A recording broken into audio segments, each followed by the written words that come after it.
क्या आप आंतरिक शांति, सुरक्षा और दिव्यता का अनुभव करना चाहते हैं? आज के वीडियो में हम वेदों के सबसे शक्तिशाली मंत्रों में से एक महामृत्युंजय मंत्र के बारे में जानेंगे। यह मंत्र भगवान शिव को समर्पित है। महामृत्युंजय का अर्थ है मृत्यु पर विजय पाने वाला मंत्र। यह मंत्र न केवल शारीरिक स्वास्थ्य के लिए बल्कि मानसिक शांति और आध्यात्मिक उन्नति के लिए भी अत्यंत प्रभावशाली माना जाता है। महामृत्युंजय मंत्र का पूर्ण फल प्राप्त करने के लिए इसे 108 बार जपना अत्यंत शुभ और प्रभावशाली माना जाता है। इस मंत्र को 108 बार सुनने से स्वास्थ्य, मानसिक शांति और नकारात्मक ऊर्जा से मुक्ति मिलती है। आइए हम सब मिलकर महामृत्युंजय मंत्र का 108 बार जाप करें।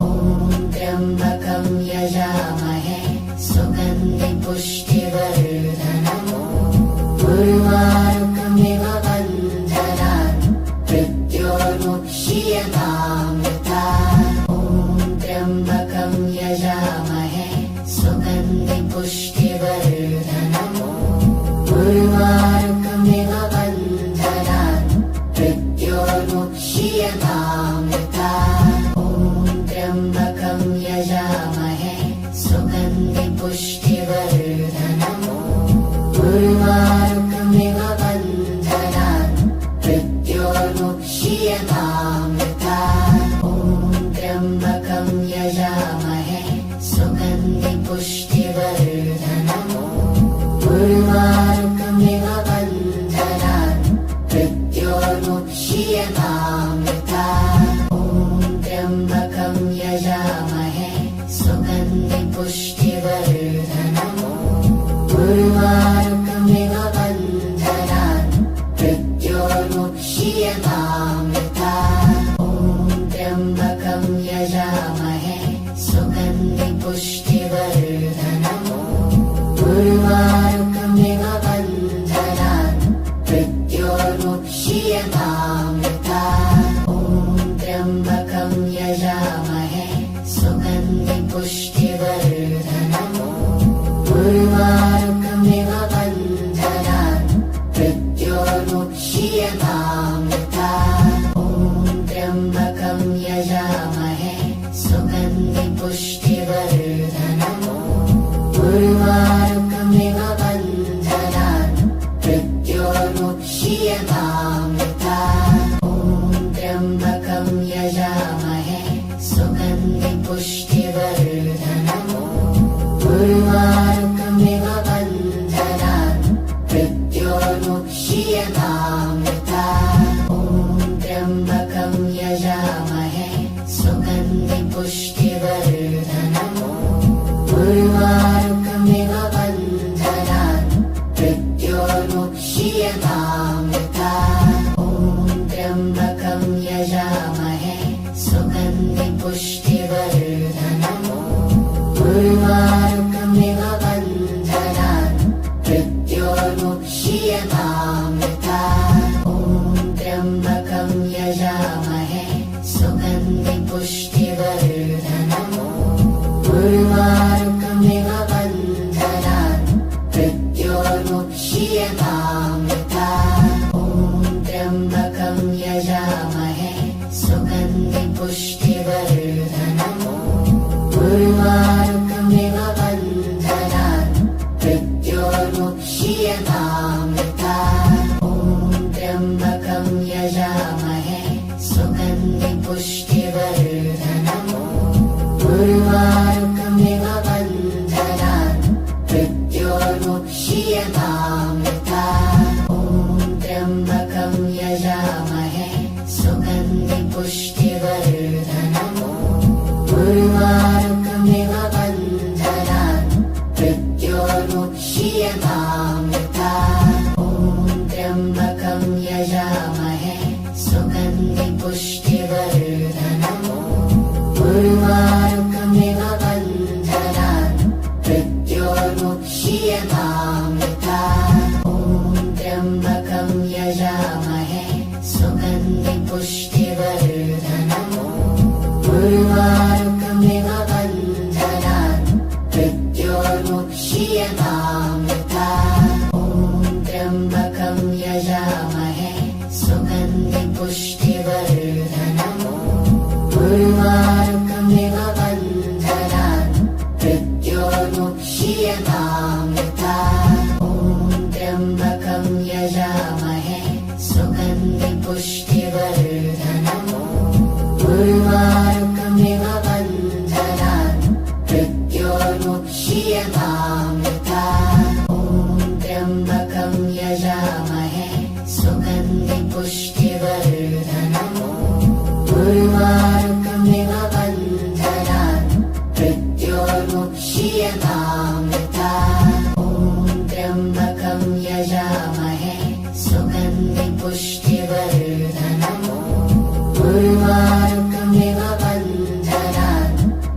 मुक्षीयमामृतात्। ॐ त्र्यम्बकं यजामहे सुगन्धिपुष्टिवर्धनम्। उर्वारुकमिव बन्धनान् मृत्योर्मुक्षीयमामृतात्। ॐ त्र्यम्बकं यजामहे सुगन्धिपुष्टिवर्धनम्। उर्वारुकमिव बन्धनान् मृत्योर्मुक्षीयमामृतात्। ॐ त्र्यम्बकं यजामहे सुगन्धिपुष्टिवर्धनम्। उर्वारुकमिव बन्धनान् मृत्योर्मुक्षीयमामृतात्। ॐ त्र्यम्बकं यजामहे सुगन्धिपुष्टिवर्धनम्। उर्वारुकमिव बन्धनान् मृत्योर्मुक्षीयमामृतात्। ॐ त्र्यम्बकं यजामहे सुगन्धिपुष्टिवर्धनम्। उर्वारुकमिव बन्धनान् मृत्योर्मुक्षीयमामृतात्। ॐ त्र्यम्बकं यजामहे सुगन्धिपुष्टिवर्धनम्। उर्वारुकमिव बन्धनान् मृत्योर्मुक्षीयमामृतात्। ॐ त्र्यम्बकं यजामहे सुगन्धिपुष्टिवर्धनम्। उर्वारुकमिव बन्धनान् मृत्योर्मुक्षीयमामृतात्। ॐ त्र्यम्बकं यजामहे सुगन्धिपुष्टिवर्धनम्। उर्वारुकमिव बन्धनान् मृत्योर्मुक्षीयमामृतात्। ॐ त्र्यम्बकं यजामहे सुगन्धिपुष्टिवर्धनम्। उर्वारुकमिव बन्धनान् मृत्योर्मुक्षीयमामृतात्। ॐ त्र्यम्बकं यजामहे सुगन्धिपुष्टिवर्धनम्। उर्वारुकमिव बन्धनान् मृत्योर्मुक्षीयमामृतात्। ॐ त्र्यम्बकं यजामहे सुगन्धिपुष्टिवर्धनम्। उर्वारुकमिव बन्धनान् मृत्योर्मुक्षीयमामृतात्। ॐ त्र्यम्बकं यजामहे सुगन्धिपुष्टिवर्धनम्। उर्वारुकमिव बन्धनान् मृत्योर्मुक्षीयमामृतात्। ॐ त्र्यम्बकं यजामहे सुगन्धिपुष्टिवर्धनम्। उर्वारुकमिव बन्धनान् मृत्योर्मुक्षीयमामृतात्। ॐ त्र्यम्बकं यजामहे सुगन्धिपुष्टिवर्धनम्। उर्वारुकमिव बन्धनान् मृत्योर्मुक्षीयमामृतात्। ॐ त्र्यम्बकं यजामहे सुगन्धिपुष्टिवर्धनम्। उर्वारुकमिव बन्धनान् मृत्योर्मुक्षीयमामृतात्। ॐ त्र्यम्बकं यजामहे सुगन्धिपुष्टिवर्धनम्। उर्वारुकमिव बन्धनान् मृत्योर्मुक्षीयमामृतात्। ॐ त्र्यम्बकं यजामहे सुगन्धिपुष्टिवर्धनम्। उर्वारुकमिव बन्धनान् मृत्योर्मुक्षीयमामृतात्। ॐ त्र्यम्बकं यजामहे सुगन्धिपुष्टिवर्धनम्। उर्वारुकमिव बन्धनान् मृत्योर्मुक्षीयमामृतात्। ॐ त्र्यम्बकं यजामहे सुगन्धिपुष्टिवर्धनम्। उर्वारुकमिव बन्धनान् मृत्योर्मुक्षीयमामृतात्। ॐ त्र्यम्बकं यजामहे सुगन्धिपुष्टिवर्धनम्। उर्वारुकमिव बन्धनान् मृत्योर्मुक्षीयमामृतात्। ॐ त्र्यम्बकं यजामहे सुगन्धिपुष्टिवर्धनम्। उर्वारुकमिव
क्षीयतामृता ॐ त्र्यम्बकं यजामहे सुगन्धिपुष्टिवर्धनम् उर्वारुकमिव बन्धनान् मृत्योर्मुक्षीयतामृता ॐ त्र्यम्बकं यजामहे सुगन्धिपुष्टिवर्धनम् उर्वारुकमिव बन्धनान् मृत्योर्मुक्षीयतामृता ॐ त्र्यम्बकं यजामहे सुगन्धिपुष्टिवर्धनम् उर्वारुकमिव बन्धनान् मृत्योर्मुक्षीयतामृता ॐ त्र्यम्बकं यजामहे सुगन्धिपुष्टिवर्धनम् उर्वारुकमिव बन्धनान् मृत्योर्मुक्षीयतामृता ॐ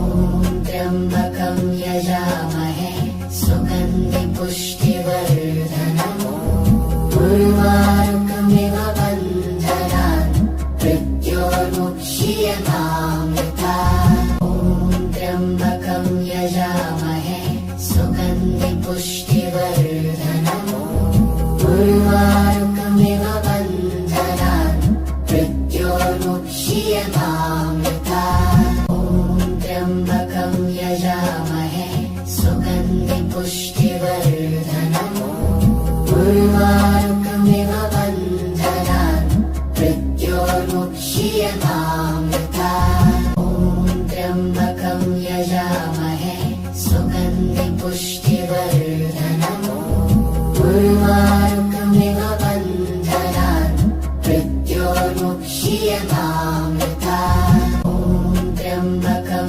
यजामहे सुगन्धिपुष्टिवर्धनम् उर्वारुकमिव बन्धनान् मृत्योर्मुक्षीयतामृता ॐ त्र्यम्बकं यजामहे सुगन्धिपुष्टिवर्धनम् उर्वारुकमिव बन्धनान् मृत्योर्मुक्षीयतामृता ॐ त्र्यम्बकं यजामहे सुगन्धिपुष्टिवर्धनम् उर्वारुकमिव बन्धनान् मृत्योर्मुक्षीयतामृता ॐ त्र्यम्बकं यजामहे सुगन्धिपुष्टिवर्धनम् उर्वारुकमिव बन्धनान् मृत्योर्मुक्षीयतामृता ॐ त्र्यम्बकं यजामहे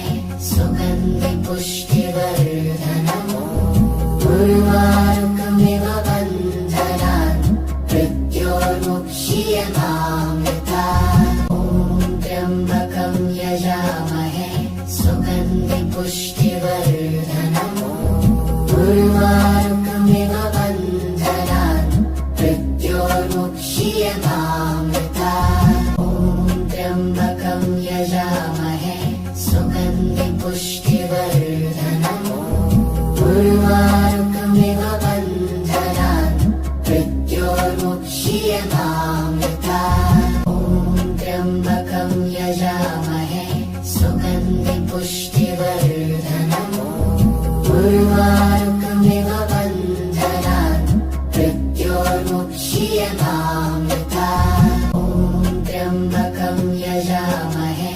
सुगन्धिपुष्टिवर्धनम् उर्वारुकमिव बन्धनान् मृत्योर्मुक्षीयतामृता ॐ त्र्यम्बकं यजामहे सुगन्धिपुष्टिवर्धनम् उर्वारुकमिव बन्धनान् मृत्योर्मुक्षीयतामृता ॐ त्र्यम्बकं यजामहे सुगन्धिपुष्टिवर्धनम् उर्वारुकमिव बन्धनान् मृत्योर्मुक्षीयतामृता ॐ त्र्यम्बकं यजामहे सुगन्धिपुष्टिवर्धनम् उर्वारुकमिव बन्धनान् मृत्योर्मुक्षीयतामृता ॐ त्र्यम्बकं यजामहे सुगन्धिपुष्टिवर्धनम् उर्वारुकमिव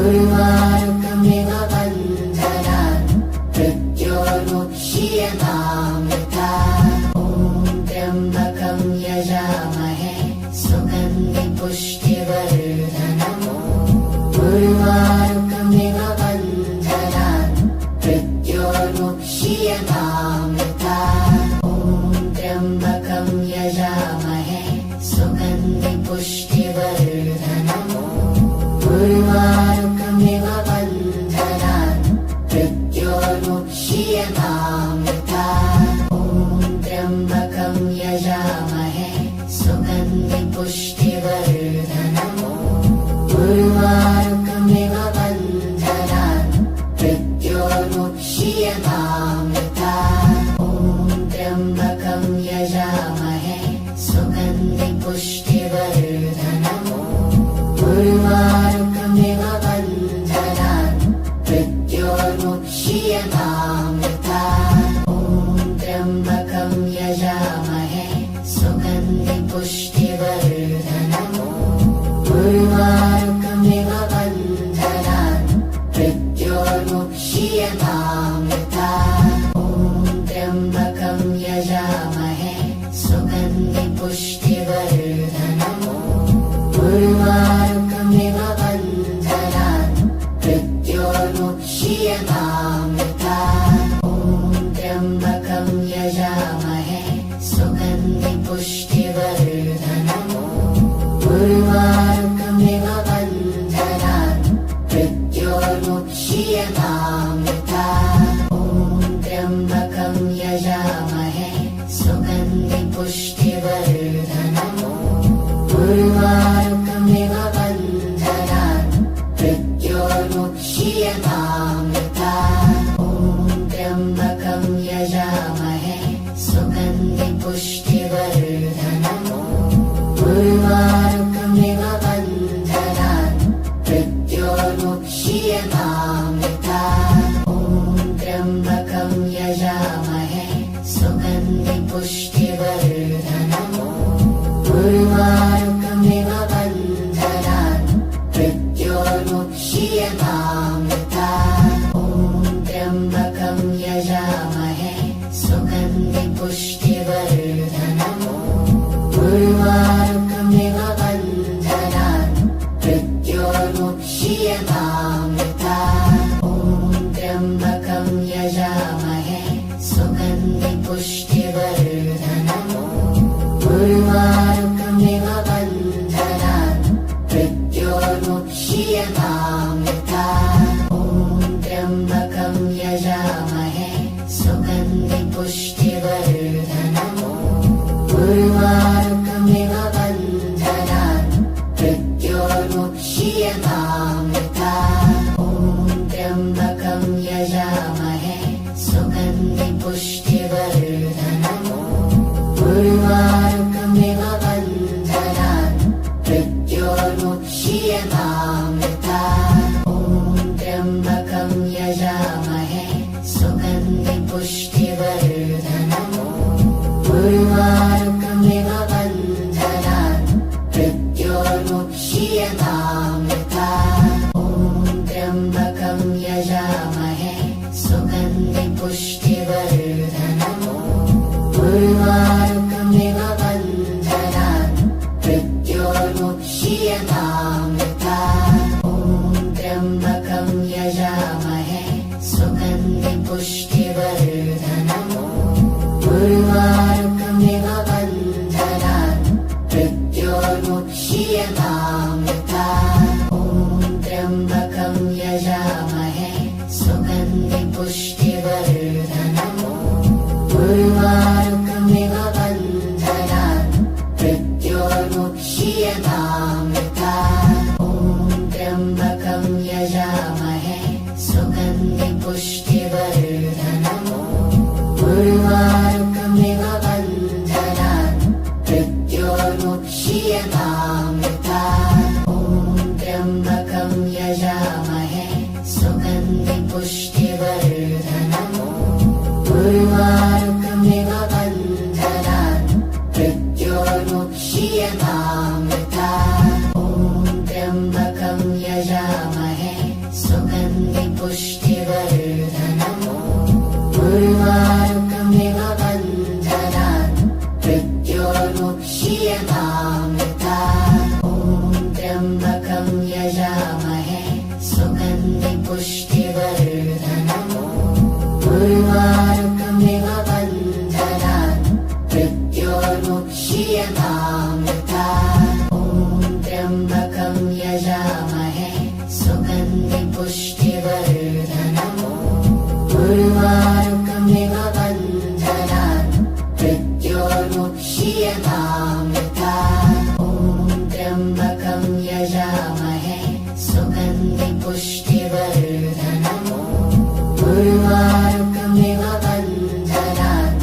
मृत्योर्मुक्षीयमामृतात् ॐ त्र्यम्बकं यजामहे सुगन्धिपुष्टिवर्धनम् उर्वारुकमिव बन्धनात् मृत्योर्मुक्षीयमामृतात् ॐ त्र्यम्बकं यजामहे सुगन्धिपुष्टिवर्धनम् उर्वारुकमिव बन्धनात् मृत्योर्मुक्षीयमामृतात् ॐ त्र्यम्बकं यजामहे सुगन्धिपुष्टिवर्धनम् उर्वारुकमिव बन्धनात् मृत्योर्मुक्षीयमामृतात् ॐ त्र्यम्बकं यजामहे सुगन्धिपुष्टिवर्धनम् उर्वारुकमिव बन्धनात्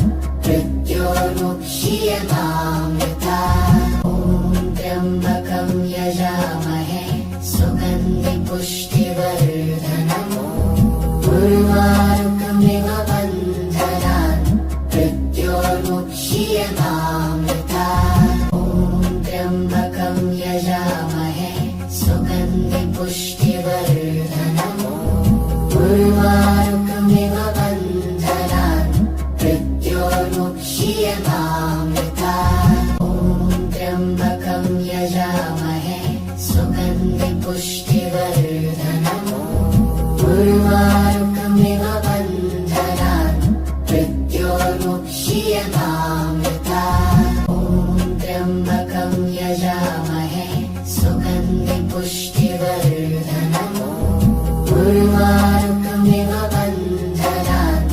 मृत्योर्मुक्षीयमामृतात् ॐ त्र्यम्बकं यजामहे सुगन्धिपुष्टिवर्धनम् उर्वारुकमिव बन्धनात् मृत्योर्मुक्षीयमामृतात् ॐ त्र्यम्बकं यजामहे सुगन्धिपुष्टिवर्धनम् उर्वारुकमिव बन्धनात् मृत्योर्मुक्षीयमामृतात् ॐ त्र्यम्बकं यजामहे सुगन्धिपुष्टिवर्धनम् उर्वारुकमिव बन्धनात् मृत्योर्मुक्षीयमामृतात्